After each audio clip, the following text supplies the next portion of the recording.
Indian cinema में यूं तो एक से बढ़कर एक एक्ट्रेसेस आई। जो पहले पर्दे पर जहां कई एक्ट्रेसेस ने अपनी खूबसूरती का जादू चलाया, तो वहीं कई एक्ट्रेस अपनी शानदार एक्टिंग की वजह से दर्शकों के दिलों में जगह बना पाई। मगर इसी के साथ भारतीय सिनेमा के इतिहास की अगर बात की जाए सर्वश्रेष्ठ ट्रेजेडी क्वीन की, तो इसमें एक ही नाम जहन में आता है। हेलो फ्रेंड्स, मैं हूं अंकिता मिश्रा, आप देख रहे हैं नेक्स्ट 9 लाइफ। और आज के इस शो में हम बात करने वाले हैं दर्द को पर्दे पर एक अलग ही अंदाज में पेश करने वाली एक्ट्रेस के बारे में। और इन्हें हम मीना कुमारी के नाम से जानते हैं। मीना को महज बेहतरीन एक्ट्रेस का ही नहीं बल्कि ट्रेजेडी क्वीन की वजह से भी याद किया जा सकता है। तो चलिए जानते हैं मीना कुमारी के इश्क की दास्तां को इस रिपोर्ट में। फिल्मी दुनिया में अक्सर ये कहा जाता रहा है कि मर्दों के मामले में मीना की चॉइस कुछ अजीब थी, या यूं कहे कि सबसे हट कर रही। मीना ने खुद से 15 साल बड़े कमाल अमरोही को चाहा, जो कि पहले से ही शादीशुदा और बाल बच्चेदार थे। मीना को शादी के बाद ये एहसास हुआ कि कमाल को तो उन्होंने कभी चाहा ही नहीं था और ना ही कमाल ने उन्हें। यही वजह रही कि कुछ अरसे बाद दोनों का तलाक हो गया। मीना की जिंदगी में दूसरे शख्स ने कदम रखा, जिनका नाम था धर्मेंद्र। वो भी शादीशुदा और उम्र में कम। मगर कमाल की बात तो ये है कि दोनों ने एक साथ 7 फिल्मों में काम किया, जिसमें पूर्णिमा, काजल, चंदन का पालना, फूल और पत्थर, मैं भी लड़की हूँ, मछली दीदी और बहारों की मंजिल जैसी फिल्में शामिल हैं। मीना ने धर्मेंद्र को बताया कि ये दुनिया उगते हुए सूरज को तो सलाम ठोकती है, लेकिन डूबते को नहीं। मीना को जरूरत थी एक ऐसे शख्स की जो खुद को भूलकर 24 घंटे उनके साथ रहे। ऐसा शख्स ना तो गीतकार और निर्देशक गुलजार रहे और ना ही डायरेक्टर सावन कुमार। मीना बचपन से ही फैमिली के लिए रोजी रोटी जुटाने में जुट गई थी। खेलने कूदने की उम्र में मीना एक स्टूडियो से दूसरे स्टूडियो चक्कर लगाती। वो कब जवान हो गई उन्हें खुद पता नहीं चला।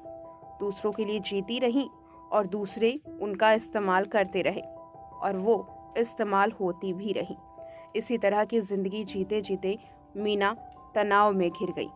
डॉक्टर ने उन्हें अच्छी नींद के लिए एक घूंट ब्रांडी की सलाह दी, लेकिन मीना ने एक घूंट ब्रांडी की जगह आधा गिलास शुरू कर दिया। इन्हें समझाया गया तो उन्होंने डेटोल की शीशी में मदिरा भरनी शुरू कर दी और वहीं से खुद को मदिरा के हवाले कर दिया। कमाल की बात तो ये है कि फिल्मों में भी उन्हें दर्द और त्रासदी से भरपूर किरदार मिले। वो इसे ही अपना मुकद्दर भी समझने लगी। साहब बीवी और गुलाम की छोटी बहू सरीखी जिंदगी अपना ली। इतने प्रोफेशन के साथ जिया कि इसे भी एक किरदार की तरह उन्हें लगने लगा। हर छोटी मोटी नायिका के लिए रोल मॉडल बन गई थी मीना। मीना की जिंदगी एक किताब हो गई। ट्रेजेडी की लीक से हटकर ट्रेजेडी किंग दिलीप कुमार के साथ आज़ाद और कोहिनूर की हल्की फुल्की कॉमेडी भी उन्होंने निभाई। दिलीप तो इस तरह की भूमिकाओं से निकल गए, लेकिन मीना बाहर नहीं आ पाई। गहरे और गहरे डूबती गई। वैसे इस दौरान मीना ने लिखना शुरू किया। वो शायर भी बनी, लेकिन उनकी जिंदगी काफ़ी दर्दनाक पलों से गुजरती रही। कम उम्र में ही मीना ने इस दुनिया को अलविदा कह दिया। दोस्तों, मीना कुमारी का जन्म 1 अगस्त 1932 को हुआ था। गम के साए में उन्होंने अपनी जिंदगी गुजारते हुए 31 मार्च 1972 को इस दुनिया को अलविदा कह दिया। अब जरा सोचिए कि सिर्फ 39 साल की उम्र में मीना कुमारी हमेशा हमेशा के लिए नींद में सो गई। हमेशा के लिए नींद में सोने वाली मीना कुमारी जिस खुशी के लिए तड़पती रही, वो खुशी मरते दम तक उन्हें हासिल ना हो सकी। मीना कुमारी की इस रिपोर्ट को लेकर के आप क्या कहेंगे? कमेंट में अपनी राय जरूर दीजिएगा। इस रिपोर्ट में इतना ही। नमस्कार।